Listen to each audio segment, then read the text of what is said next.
We are back on Stand with economy expert Kevin Freeman. If you did not get a chance to watch this episode because you're listening to it, I really encourage you to check out that first segment and just the cool pirate money, if you will, original currency that Kevin was holding up because it's amazing to see. I mean, I can't remember the last time I saw a dime or a nickel, let alone old currency, right? So those are some pretty amazing coins to see. Kevin, I really like that you don't just talk about problems, you actually hustle to implement solutions, and you've been working on implementing these solutions. I think I can see a lot of challenges to implementing the solutions you're talking about. One of the challenges we run into in Alaska is, while I love the idea of a gold-backed currency or gold and silver, we're not allowed to touch our minerals. Another challenge that I hear you talking about is this would be a state-based system. There's 50 of those instead of one federal government. So how have you gone about working to implement this as a solution? I know you've been really busy. Yeah, so we wrote the book. First off, we tried this in Texas in the last session, and we got amazing support. Both Democrats and Republicans liked it. Wow. We broke out of committee. It was entered by a freshman. I convinced a freshman House member to enter this as legislation, and they said it's dead. Freshmen can never take anything anywhere ever. Bring it back twice or three times, and we might look at it.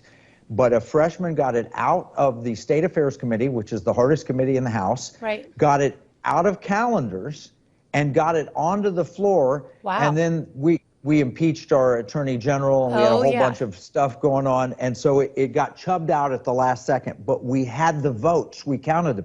And the reason is, when we walked into a Democrat's office, we just said, would you all like to own gold? And everybody says, yeah, I would like to own some. How do you buy it? In fact, how to buy gold was the #1 search term on Google, according to the Wall Street Journal in April of this year. How to buy gold, #1 top Google search term. The reason is people are scared. Inflation, central bank digital currency. They want something to hold its value, so they're worried. So how do I buy gold? And they said the problem with gold is you can't buy a movie ticket with it or go out to dinner with it. It's just not practical. But what we said then to the Democrat office is, would you like to own gold and have the ability to spend it or get paid in it and use it as currency? Yes, as an option. As an option, as a choice. Right. They know how hard it is. I have a client that passed away. She had 3 rolls of gold coins in her safe. Brilliant, beautiful lady, lives in Chicago, and we liquidated her securities and we sold her house. We opened the safe and we found 3 rolls of gold coins. We estimated they're worth about $50,000. And I got 3 different bids on them: $42,000, $47,000, and $49,700. Now, why the disparity? Well, people don't know what the purity is, and then they have to assay it, then they have to look at it, and then, so we sold them back to the people she bought them from, and we had a certificate, and so they said it took 8 weeks. Wow. Now, think if you're an average moderate income person, you couldn't afford to keep your money tied up for 8 weeks. But if you could have the gold, and you wouldn't know where to store it, you probably don't even have a safe in your house. Right. But an average person could have their gold held by a state on deposit that's their actual gold, 2 ounces of gold that you own, that's about $4,000, and they could spend it if the washing machine broke down using a MasterCard or an American Express or a debit card. That becomes very useful means to store value. That's why Democrats loved it. It's economic justice. That's why we use the term economic justice in the book, because we heard it over and over and over. When we released the book, we had at a Liberty Hawk Ranch here in Dallas, we invited legislators from varying states, including one. Senator Kevin McCabe from your state came, and they all came in with different views. Well, maybe we should use gold backs, or maybe we should do this, or maybe when they left, they were uniform. This is the answer. I wrote the book, gave them all copies of the book. They've gone home, and it is now spread to 18 states with legislation.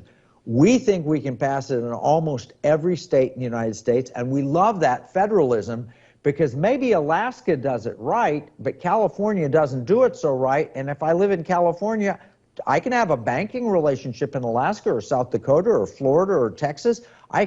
I might, as a Californian, prefer my money be held in Alaska and my gold be held in Alaska. So 50 experiments, 50 shots on gold, the one that is most liberty-minded is the one that will garner the most resources, and that will Yeah. benefit that state. Which is a huge opportunity for a state, right? States are always looking for a competitive advantage where the design was set up to compete with other states. You have different cultures, different economies, different things you can offer. One of the other things I really hear you saying on our show, where we try to be really solution oriented, we don't think there's much point in a nation of sofa surfers. We want to be people who are mobilized to do something. What I really like in the solution you're offering is you didn't just write a book and then impose it on everybody. What I really hear in what you've done is this has all come out of best thinking from a lot of different people, which is why it's so persuasive. You get into these rooms and you're taking the best ideas and the best implementation and then giving the liberty and freedom to people to say, these are the basic principles, implement it the way it works best in Alaska, in Texas, in Montana, in Virginia. I know you were just there. What works best for your context, but these are the principles that'll work best. Government control does not work best. Individual liberty does. And like you said, what's not working for us right now, for example, is all of our retirees retired on a certain income with a dollar based at a certain value. And now that that value of the dollar is dropping out from under them, that is economic injustice. And when you take away economic freedom from people, you're really putting them in a sort of government captivity that undermines the complete purpose of our country. And it's an urgency that we really need to deal with. No, no question. And each state has the opportunity to make a little money because they can pick up Right. some of the fees. And it's all constitutionally supported by Supreme Court decisions. They're all, I put and cite the major cases in pirate money. There's no flaw here. I'm going to South Carolina, Utah. I'd love to come to Alaska and talk about it. I've been to Virginia, as you mentioned, Florida. I'm going to go from here and meet the Lieutenant Governor of Texas and carry him a copy of the book. We'll go anywhere and support because we are a solutions to action tank. Economic War Room is not a think tank. We're not a talking head show. We are like you're doing, Kelly. We're a solutions to action. We come up with solutions and then we'll take action to help implement the solutions. We've already done this with artificial intelligence. We've already done this with a border solution. We're already doing it with solutions for ESG and proxy voting and all of those things. So we have these solutions, and we're out there working hard with great people like you to try and implement the solutions so that real people can actually benefit and not just watch a talking head complain about what's wrong. Right. Part of what I love about this is when you talk about economic justice, I mean, this is also something that advances the cause of equality across the board, across race and gender, et cetera, because when impoverished communities lose what little purchasing power they have, it makes their already challenging circumstances that much more challenging. And the solution you're proposing protects the value of their money so that their purchasing power doesn't dwindle. And so it's a powerful solution. So let's go back a little bit to the history of this. I just like to ask, when we go back to the beginning, Republicans and Democrats, I mean, this was an issue that divided them. And Republicans want a gold-based currency. Democrats didn't. How did America get away from a standard that was outlined, as you mentioned, in our Constitution? And then how do we now hold our elected officials accountable to issues like this and pushing this forward? Well, I'll blame two, a Democrat and a Republican. FDR confiscated gold in 1933 and Right. removed us from the first part of the gold standard. Richard Nixon took us off the last part of the gold standard in 1971.